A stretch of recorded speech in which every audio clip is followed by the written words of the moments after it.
2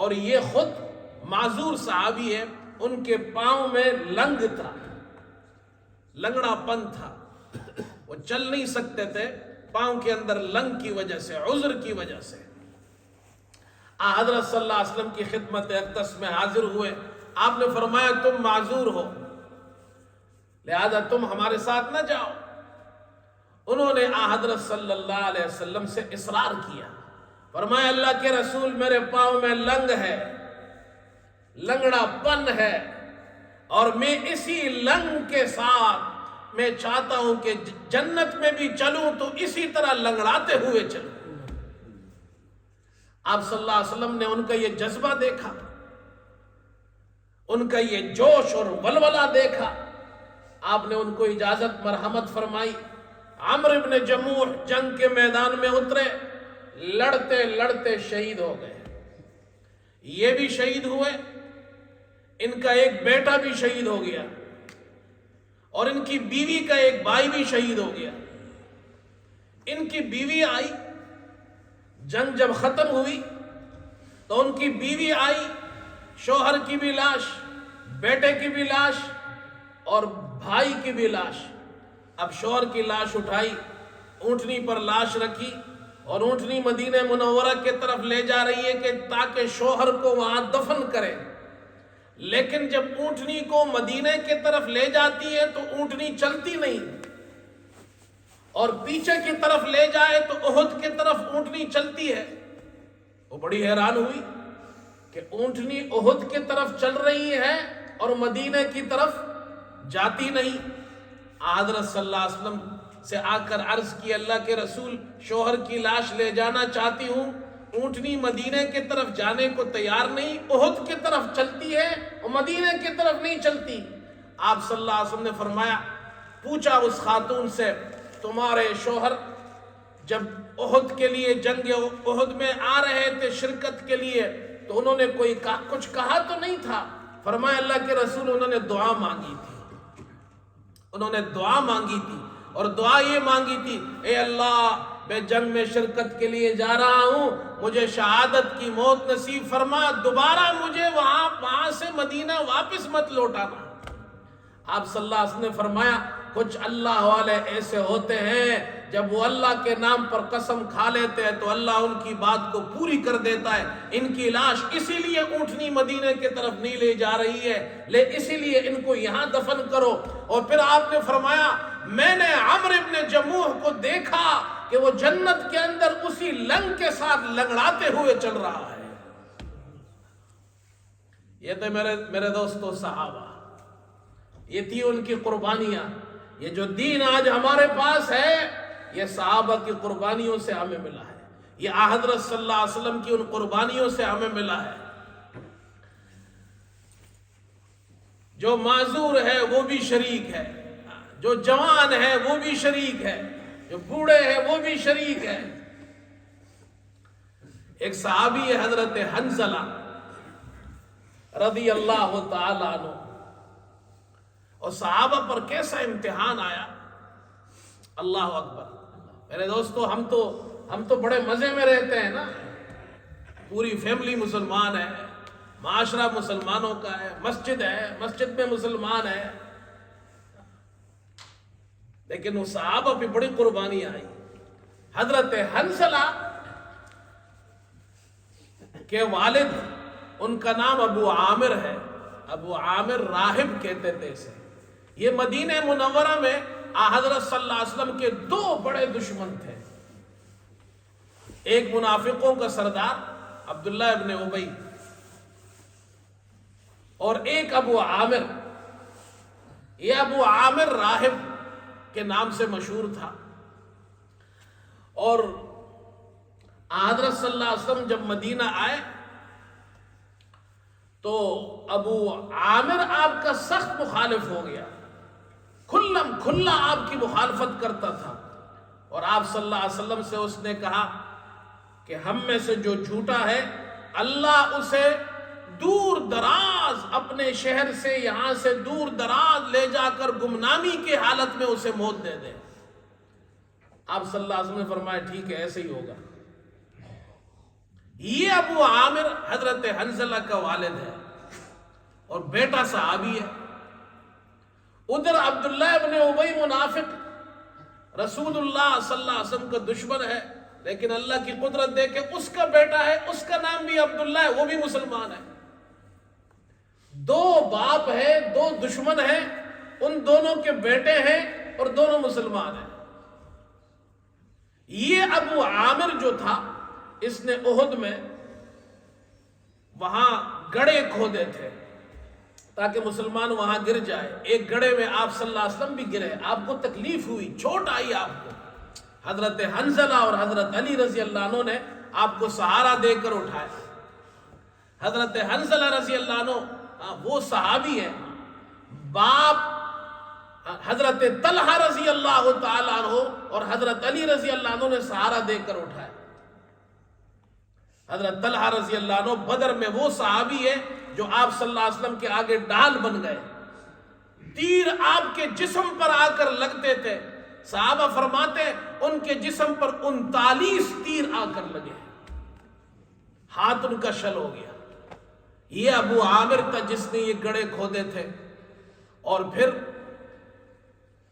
مکہ فتح مکہ کے بعد یہ بھاگ گیا، روم چلا گیا اور گمنامی کی حالت میں وہاں مر گیا. بیٹا اس کا مسلمان ہے حضرت حنزلہ. حضرت حنزل، اچھا عجیب بات یہ، حضرت حنزلہ ابو عامر کا بیٹا ہے، ابو عامر آپ کا دشمن آپ صلی اللہ علیہ وسلم کا. دوسرا دشمن عبداللہ ابن ابی رئیس المنافقین، اس کا بیٹا عبداللہ بھی مسلمان ہے. یہ عبداللہ اور حنزلہ آپس میں دوست ہیں، دونوں صحابی ہیں. اور اس عبداللہ کی ایک بہن ہے جس کا نام جمیلہ ہے، وہ بھی مسلمان ہے، اور اس جمیلہ کی حضرت حنزلہ سے شادی ہوئی ہے.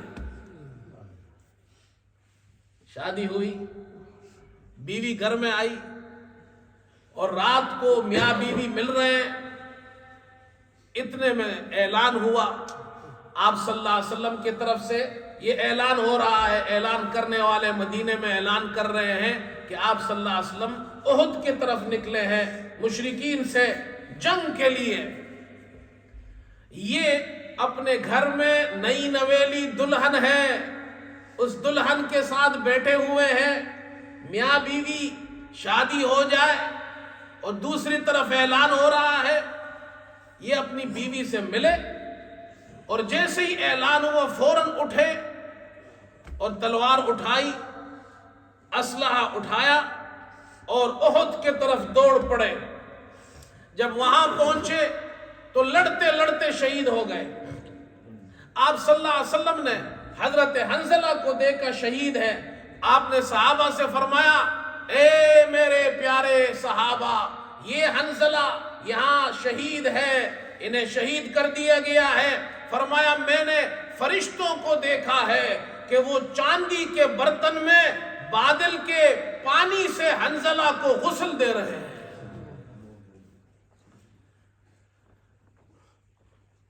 آپ صلی اللہ علیہ وسلم نے پوچھا حضرت حنزلہ کی بیوی سے معلوم کرو، اس لیے کہ شہید کو تو غسل نہیں دیا جاتا ہے، حنزلہ کو پھر فرشتوں نے کیوں غسل دیا؟ بیوی سے معلوم کیا. بیوی نے کہا کہ یہ مجھ سے ملے تھے اور ملنے کے بعد آپ صلی اللہ علیہ وسلم کی طرف سے جو اعلان ہو رہا تھا وہ اعلان سنا تو اتنی جلدی میں نکلے کہ غسل بھی نہیں کر سکے. آپ نے فرمایا اسی لیے اللہ نے فرشتوں کو بھیجا کہ جا کر حنزلہ کو غسل دو. صحابہ فرماتے ہم نے جا کر حضرت حنزلہ کو دیکھا تو حضرت حنزلہ کے بالوں سے پانی ٹپک رہا تھا، جس طرح غسل کرنے کے بعد بالوں سے پانی ٹپکتا ہے. اسی جنگ کے میدان میں حضرت صلی اللہ علیہ وسلم کے چچا حضرت حمزہ رضی اللہ عنہ بھی شہید ہوئے. حضرت حمزہ رضی اللہ عنہ کا واقعہ میں نے بیان کیا تھا اس وقت کہ وہ اسلام لائے. وہ شکار کے شوقین تھے، شکار کر کے مکہ پہنچے. کسی نے بتایا کہ ابو جہل نے تمہارے بھتیجے کو سخت الفاظ کہے ہیں. تو اسی حالت میں غصے سے مسجد حرام میں داخل ہوئے، خانہ کعبہ پہنچے ابو جال بیٹا ہے تو اپنی کمان اس کے سر پر ماری. کہا تم میرے بھتیجے کی مخالفت کرتے ہو؟ اور کہا کہ میں بھی اپنے بھتیجے کے دین پر ہوں. یہ کہہ کر وہ بھی مسلمان ہو گئے. حضرت صلی اللہ علیہ وسلم جب احد میں گئے تو آپ کے چچا حضرت حمزہ بھی احد کے اندر ہے. حضرت حمزہ رضی اللہ عنہ کے بارے میں آتا ہے بڑے بہادر تھے. محمد صلی اللہ علیہ وسلم کے چچا ہے, خاندان بھی اعلیٰ. آپ نے فرمایا میرا خاندان سب سے اعلیٰ خاندان ہے, سب سے زیادہ بہادر.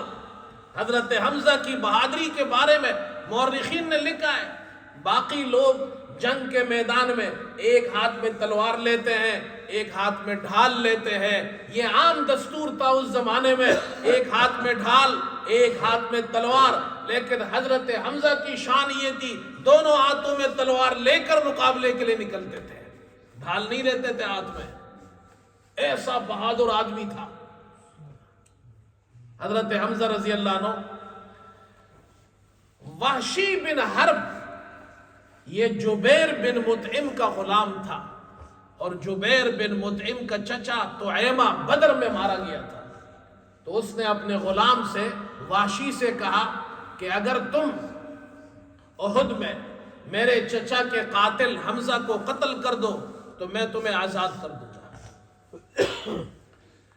بعض حضرات یہ کہتے ہیں کہ وحشی جو ہے یہ ہند کا غلام تھا, اور ہند نے اسے کہا تھا کہ تم حمزہ کو قتل کرو تو تم آزاد ہو. لیکن محققین نے لکھا ہے کہ وحشی ہند کا غلام نہیں تھا, وحشی جبیر بن مطعم کا غلام تھا. اور جبیر نے کہا تھا میرے چچا کا بدلہ لو. تو وحشی ایک پتھر کے پیچھے چھپا ہوا تھا, نیزہ ہاتھ میں تھا. حضرت حمزہ رضی اللہ عنہ تلوار لے کر دشمنوں پر وار کر رہے ہیں.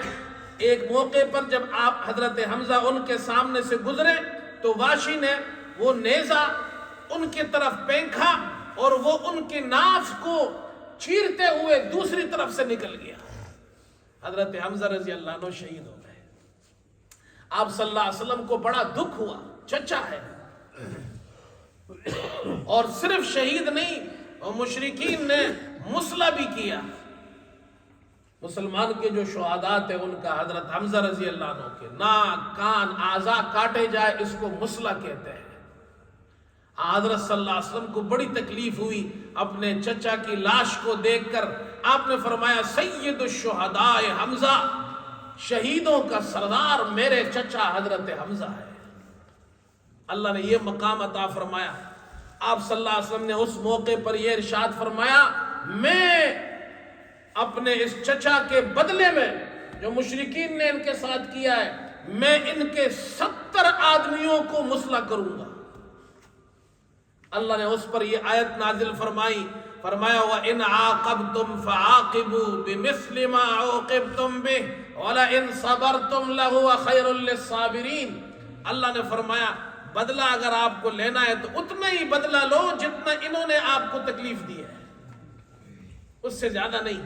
اور اگر آپ صبر کریں تو صبر کرنے والوں کے لیے صبر بہتر ہے.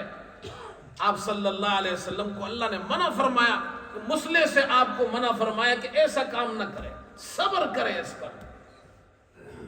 وحشی بن حرب نے حضرت صلی اللہ علیہ وسلم کے چچا کو شہید کیا. لیکن اسلام کیسا پیارا مذہب ہے,